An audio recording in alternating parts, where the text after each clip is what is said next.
ఇంతమంది ఒకటై పేదలను నిస్సహాయాలుగా ఈ రోజు రోడ్డు మీద నిలబెట్టించారు. నిజంగా నేను అడుగుతా ఉన్నా, ఈ ప్రభుత్వం అన్నది పేదల తరఫున ఉందా అని.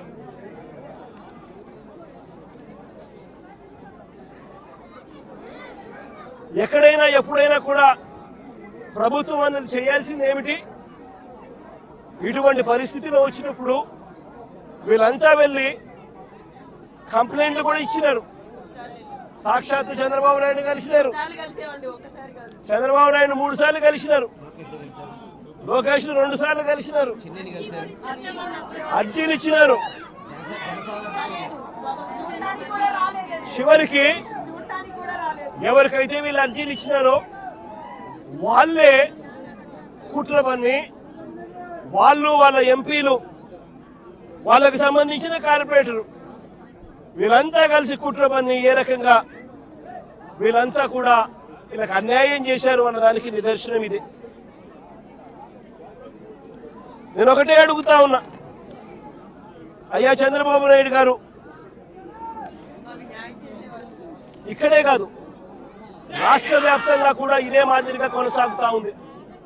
రాష్ట్ర వ్యాప్తంగా కూడా అనేక చోట్ల ఎక్కడైనా చిన్న లిటిగేషన్లు ఎక్కడైనా ఉంటే డైరెక్ట్ గా తెలుగుదేశం పార్టీకి సంబంధించిన నాయకులు, ఎమ్మెల్యేలు ఇన్వాల్వ్ అయిపోతా ఉన్నారు. లిటిగేషన్ ఉన్న చోట వీళ్ళంతటి వీళ్ళే అడుగు పెట్టేసి ఆ ల్యాండ్ కబ్జా చేసేస్తా ఉన్నారు. కొన్ని చోట్ల వీళ్ళే లిటిగేషన్ క్రియేట్ చేస్తా ఉన్నారు. వీళ్ళే నిషేధిత జాబితాలో ప్రాపర్టీస్ ను బలవంతంగా పెట్టించేసేస్తున్నారు. వీళ్ళే లిటిగేషన్ క్రియేట్ చేసి వీళ్ళే కూడా కబ్జాలు చేసే కార్యక్రమాలు జరుగుతూ ఉన్నాయి. రాష్ట్ర వ్యాప్తంగా ఇదే రకమైన అన్యాయం కొనసాగుతూనే ఉంది. నేను ఇప్పటికైనా చంద్రబాబు నాయుడు గారికి ఒకటే చెప్తా ఉన్నా, ఈ ప్రెస్ కాన్ఫరెన్స్ ద్వారా ప్రతి ఒక్కరికి కూడా నేను ఒకటే మనవి చేస్తా ఉన్నా, దీంట్లో సిబిఐ ఎంక్వైరీ జరిగించాల. ఇక్కడ ఏ రకంగా చంద్రబాబు నాయుడు గారు కొడుకు, ఏ రకంగా తెలుగుదేశం పార్టీకి సంబంధించిన ఎంపీ, ఏ రకంగా వీళ్ళంతా కూడా ఇన్వాల్వ్ అయ్యి ఇంక్లూడింగ్ జనసేన కార్పొరేటర్తో సహా ఏ రకంగా వీళ్ళంతా కూడా దీన్ని కబ్జా చేసే కార్యక్రమం చేస్తా ఉన్నారు అనేది ప్రజలకు తెలియాలి. ఇంతకుముందు చంద్రబాబు నాయుడు గారు ముఖ్యమంత్రి గతంలో ఉన్నప్పుడు 2016లో ఒక ఫేక్ సొసైటీ క్రియేట్ చేసి 1981 డేట్ వేసి ఏ రకంగా పేదల ఆస్తుల మీద, పేద ప్రజల ఆస్తుల మీద ఏ రకంగా కన్నేశారు అన్నది కూడా ఇవన్నీ బయటికి రావాలి. ఇవన్నీ కూడా రాష్ట్ర ప్రభుత్వం కోర్టుల్లో ప్రజల తరపున, పేదల తరపున, మధ్యతరగతి వాళ్ళ తరపున ఆర్గ్యుమెంట్ చేయాల్సింది పోయి, వాళ్లకు తరపున నిలబడాల్సింది పోయి, వీళ్లకు వ్యతిరేకంగా రాష్ట్ర ప్రభుత్వమే స్వయంగా కోర్టులలో వ్యతిరేక అఫిడవిట్లు, వ్యతిరేక పిటిషన్స్ వేసి వీళ్ళకి అన్యాయం చేయడంలో రాష్ట్ర ప్రభుత్వం తన పాత్ర తాను పోషించింది. వీటి అన్నిటి మీద కూడా ఎంక్వైరీ జరగాలి.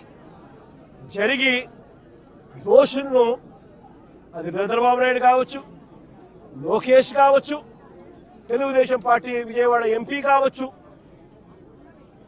ఇక్కడ తెలుగుదేశం పార్టీ ఇక్కడ జనసేన కార్పొరేటర్ కావచ్చు, వీరందరి పాత్ర మీద కూడా ఎంక్వైరీ జరగాలి. జరిగి నిజాలన్నీ కూడా బయటికి తీసుకొని రావాలి. వీరందరూ కూడా ఎవరైతే నష్టపోయినారో 25 ఏళ్ల నుంచి ఇక్కడే ఉంటున్నారు, ఒక్కొక్కరికి లోన్లు ఉన్నాయి, 20 లక్షలు 25 లక్షల రూపాయలు బ్యాంకుల్లో రుణాలున్నాయి. వీళ్ళని తీసుకొని పోయి ఇప్పుడు నడి రోడ్డు మీద పెట్టారు.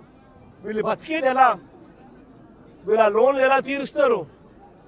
రాష్ట్ర ప్రభుత్వం కనికరం చూపించని ఈ పరిస్థితి నుంచి వీళ్ళ పరిస్థితి మారాలి. వీళ్ళందరికీ కూడా ఇమ్మీడియట్లీ ఇక్కడే గవర్నమెంట్ రావాలి.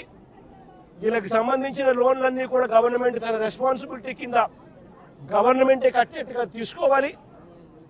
నష్టపోయిన వీళ్ళందరికీ కూడా ఇక్కడే స్థలాలు ఇస్తారా, లేకపోతే ఇలాంటి స్థలమే ఇంకో చోట ఇచ్చి ఇంకో ఇల్లు కట్టించి వీళ్ళకి న్యాయం చేస్తారా అన్నది గవర్నమెంట్ డిసైడ్ చేసుకోవాలి. చంద్రబాబు నాయుడు గారు గట్టిగా ఒకటే చెప్తా ఉన్నా, అయ్యా చంద్రబాబు, నువ్వు గన ఈ కార్యక్రమం చేయకపోతే రేపొద్దున మా ప్రభుత్వం వచ్చిన తర్వాత వైఎస్ఆర్సీపీ ప్రభుత్వం వచ్చిన తర్వాత ఖచ్చితంగా చెప్తా ఉన్నాను, ఇదే ఎంక్వైరీ మేమేస్తాం, ఇదే ఎంక్వైరీ మేమేస్తాం. మిమ్మల్ని కోర్టు ముందర దోషులుగా నిలబెడతాం.